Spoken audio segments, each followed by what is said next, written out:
Olá, temos connosco o Afonso Rapazotti e o Bernardo Rapazotti, são os realizadores do filme Curto, um filme que está na competição do Take One nesta edição do Curtas. Bem-vindo aos dois. Eu queria começar por perguntar-vos como é que surgiu a ideia para este filme e o interesse num filme da época e como é que surgiu esta oportunidade para o vosso primeiro filme. Bem, como o filme era de escola, nós tínhamos um bocado de liberdade para fazer o que queríamos, eh, e surgiu a primeira coisa que surgiu do filme, acho que foi mesmo a situação dramática base, que era esta ideia de que numa corte real, se um príncipe herdeiro morresse e se houvessem depois os próximos na linhagem é um par de gêmeos, portanto há aqui uma. Eles têm a mesma idade, que em teoria nasceram no mesmo dia, e há aqui uma batalha. E o que nos interessava mais aqui, nestes casos específicos, é que os gêmeos eram o último laço familiar, e aqui havia uma ideia interessante nisto, que era que a divisão era imposta por fora, ou seja, era uma coisa de que era obrigatório que eles passassem a ser distinguidos, porque um ia passar a ser o príncipe herdeiro e o outro não. Uh, pronto. Depois, para além disso, o que nos interessava-nos muito, a nível de ambiente, que houvesse umas personagens parentais que estivessem em off, ou seja, neste caso a mãe está morta e o pai não está no palácio, está em viagem, e que por isso há uma espécie de ameaça, que não é bem uma ameaça, mas que há uma nova forma de pensar e agir que começa a aparecer dentro desse espaço e que ameaça destruir ou reconstruir a estabilidade que lá havia. Pronto, que de certa maneira implica uma perda de valores. Pronto, isto são ideias que nos interessavam. Logo desde o início estava a tentar na primeira cena que pronto, tudo isto está muito presente na primeira cena da ideia de que são dois gêmeos que se fazem tudo em conjunto, tocam os dois a espineta em conjunto, precisam do outro para, para trocar de perucas e que há uma ameaça exterior que está a ameaçar esses valores, que no caso da primeira cena eles estão a tentar tocar a espineta e há a construção de um palácio de festas que o impede de certa maneira. Em Sim, relação ao século XVIII, se quiseres que eu pegue já nisso, pareceu-nos. Não tínhamos nenhum fascínio especial pelo século XVIII, mas dado os temas que nós queríamos retratar, pareceu-nos o mais interessante só porque passar-se no final do século XVIII, ou seja, pré-Revolução Francesa, e que há uma certa uma tensão entre uma estabilidade e a possibilidade de uma renovação que vem pronto, da leitura de novos ideais, nem que seja uma falsa leitura, nem perceber o que é a liberdade, mas que isso é uma coisa que está em jogo. Mas nós não somos propriamente historiadores e o filme não é propriamente sobre o século XVIII, é mais como, pronto, hoje em dia vemos o século XVIII. Nós sim, não sem, somos.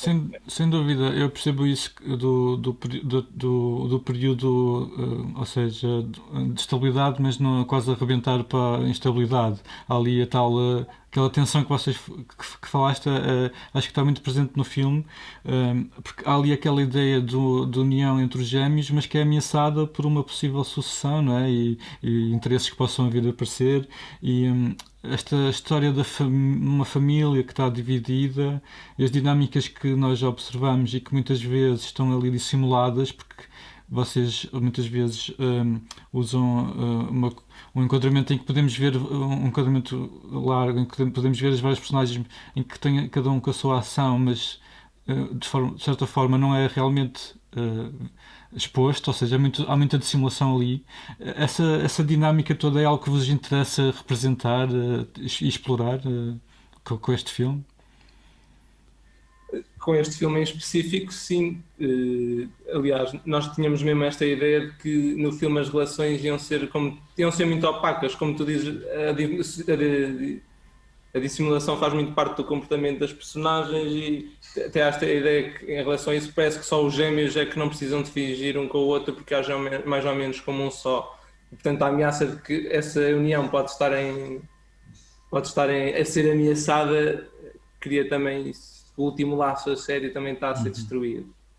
Não sei, mas em geral acho que o que nos interessava mesmo era falar sobre a estrutura familiar, nesse sentido em que quando as relações já se tornam tão opacas que a estrutura familiar vai mesmo abaixo e que pronto, que, no fundo a família é o pilar que une todo o palácio e que quando surge a destruição dessas relações, que há assim uma espécie de ameaça de possibilidade de reciclagem do sistema que parece sempre a opção mais fácil. Porque o filme, a partir de certo ponto, assemelha-se mais, ou senta-se mais sobre o mistério que existe quando é anunciada a morte do herdeiro.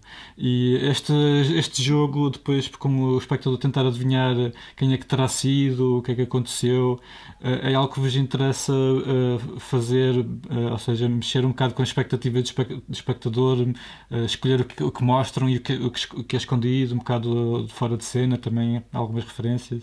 Esse jogo de quem é que matou, ou a parte do whodunit, não é uma coisa que nós necessariamente queremos continuar a trabalhar sobre isso, mas essa ideia, pronto, de que as personagens não dizem o que estão a pensar ou etc, já é uma coisa que nos interessa mais, porque o que é difícil quando nós estamos a escrever em cinema é que nós não podemos estar a escrever por palavras, temos de estar mesmo a escrever por sons e imagens e não podemos dizer o que as personagens estão mesmo a pensar.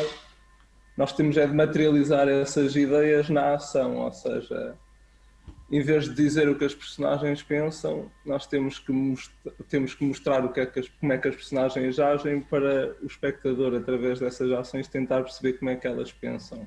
Ou seja, interessa-nos muito essa ideia de que a atenção do espectador é que é o combustível do filme, ou seja, é preciso a participação ativa do espectador e quanto mais ativa for essa participação, acho que mais interessante pode ser o jogo do filme. O que é mesmo interessante para mim no cinema é quando o não dito de repente passa a estar tudo dito, não é preciso explicar muito e acho que esses são os momentos mais giros de cinema e eu gostava de continuar a trabalhar por aí, ou seja, procurar criar filmes que têm algum valor, poder rever esse filme, ou seja, percebermos que a primeira vez que vimos o filme não percebemos tudo como era suposto e pronto, essa parte já me interessa continuar a explorar. Sim, sem dúvida, acho que isso é muito visível no filme, a tal parte de voltar a ver para descobrir novas coisas. Vocês também participaram no filme como atores. Eu gostava de vos perguntar como é que chegaram a essa escolha e como é que foi essa experiência. Bom, nós não queríamos ser os atores do filme, nem temos muito interesse em ser atores, só aceitaria se fosse um papel de brincadeira para um amigo ou uma coisa assim, ou alguém que quisesse muito filmar-nos por alguma razão. Talvez não negasse, mas não gosto de ser ator, nem tenho interesse, mas nós tínhamos arranjado uns gêmeos para filmar connosco, já tínhamos falado com eles e estado com eles, mas eles pouco tempo antes das rodagens cancelaram, então nós já não tínhamos grande tempo para falar com outros gêmeos e ensaiar com eles, então nós já sabíamos o texto, sabíamos o que é que queríamos e pronto, sem grande treino, nós nem sequer ensaiámos o nosso acting, foi um bocado assim ao improviso essa parte de como é que eu ia estar dentro do plano.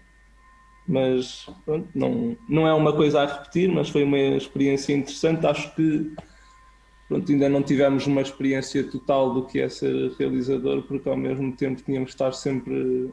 Quando era a ação, estávamos dentro da ação, então não conseguíamos ver de fora. Mas Sim, isso era uma coisa que eu vos queria perguntar, porque realmente há ali um contraste engraçado, não é? Porque entre atores profissionais e vocês que estão ali no vosso primeiro papel, mas depois como é que isto afetou o processo de realização? Porque há cenas que parecem ser muito complicadas em termos técnicos, até a parte, por exemplo, no quarto, com a iluminação e o campo de profundidade, e ali movimentos de câmera, e vocês estavam dentro de cena, não podiam estar ainda por cima eram planos de sequência, takes longos.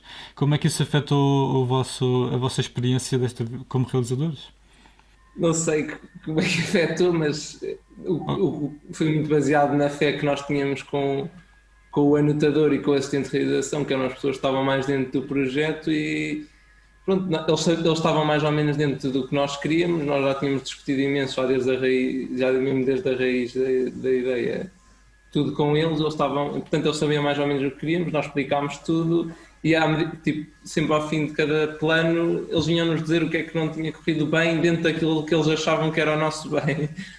Mas eh, não sei. Gostava de saber como é que é não ser ator, para depois Sim. saber falar. Eu imagino que o filme tenha sido bastante ensaiado, não sei como é que é o vosso processo, se partem para o filme com tudo já planeado, com storyboards, etc. E se há espaço depois nos ensaios para alterar, para reagir ao que vão, aos inputs dos atores, por exemplo, às situações que vão encontrando. Há algum espaço para improvisação, não de diálogo, mas, ou seja, de aprendizagem com os ensaios? Acho que, em geral, o filme se manteve mesmo bastante fiel ao que era o argumento final que nós tínhamos. Eh, Nós já vamos com tudo muito planeado, não é com storyboards, mas nós tínhamos ido ao espaço várias vezes, já sabíamos onde é que queríamos a câmera mais ou menos, nunca tínhamos visto mesmo com aquela câmera. Foi intuitivo mal chegámos ao espaço. Mesmo a nível de marcações, já tínhamos ideias muito concretas do que queríamos. E aqui nós ganhámos muitas coisas nos ensaios, mas a maior parte dos inputs dos atores tem a ver, tanto maior parte foram gestos e coisas de comportamento de personagem, não tanto falas, porque pode ter havido situações em que o ator disse não consigo dizer bem esta fala, prefiro que diga assim, mas nós nunca mudávamos o conteúdo daquilo que era dito, portanto acho que filmámos o argumento sem grandes alterações, nem espaço para improviso, apesar de terem acontecido coisas que não estávamos à espera. Claro. Uhum. O filme visualmente é muito austero, há ali um formalismo muito rigoroso, até de certa forma teatral, e com as composições são muito cuidadas. Este é um tipo de linguagem que vos interessa continuar a explorar no futuro, ou era o que se adaptava melhor a este argumento, a esta história? Não sei, eu acho que nós temos algum interesse por este tipo de composições que metemos no filme, mas pronto, a ideia de todos os nossos filmes, acho eu, é que o enquadramento tenha sempre menos importância do que aquilo que vamos estar a enquadrar, na verdade. Ou seja, da ação, mas pronto, não sei, acho que esta ideia do plano de sequência e pronto, é mais a relação dos movimentos dos corpos de um ator, como é que um ator se mexe em relação com a câmera ou em relação com o outro ator. Esse jogo está muito presente neste filme, acho que pelo menos nos próximos filmes vai continuar. Provavelmente não vai continuar esta ideia de um plano de sequência por cena, isso foi só uma ideia que tivemos mesmo para este filme. Sim, que até encaixava melhor com o mistério que nós queríamos dar ao espectador, manter sempre uma certa frontalidade e é sempre o mesmo ponto de vista, para não variar muitas informações, para não haver uma montagem que nos diz o que é mais importante ou não. Isso acho que no próximo filme já vai haver uma montagem mais trabalhada, mas não sei. Não, sem dúvida faz muito sentido isso do plano de sequência, de aumentar a tensão realmente, porque aumenta, não é, não havendo quebras de tempo, ajuda ali o tempo tem outro, passa de uma forma diferente. Ahm, Como é que foi o processo de colaboração na realização, ao dividirem, como é que surgiu, se é uma mais-valia para os dois, é algo natural, ou sempre foi a vossa ideia inicial? Pá, acho que sempre pensámos em cinema, foi sempre em escrever e realizar em conjunto, portanto acho que isso foi logo uma coisa natural, mas não sei o que é que tiver uma coisa a dizer. Não sei, é só concordar que sim, é uma mais-valia sem dúvida alguma, pronto, somos sempre duas cabeças a pensar e pronto, aquela ideia de que se os dois gostarmos de uma ideia, provavelmente tem mais força do que se fosse só um a gostar, e quando um não gosta, pronto, provavelmente há uma razão para não gostar e as más ideias não avançam por isso. E, pronto, é uma mais-valia de certeza. E como temos uma comunicação muito fácil um com o outro, é sempre bom. Portanto, é mais fácil, no fundo é isso. Boa. Muito obrigado pelo vosso tempo e pela entrevista. Foi um prazer e parabéns pelo vosso belíssimo filme. Ahm, e até breve. Obrigado pelo convite, um grande abraço. Adeus. Tchau, tchau.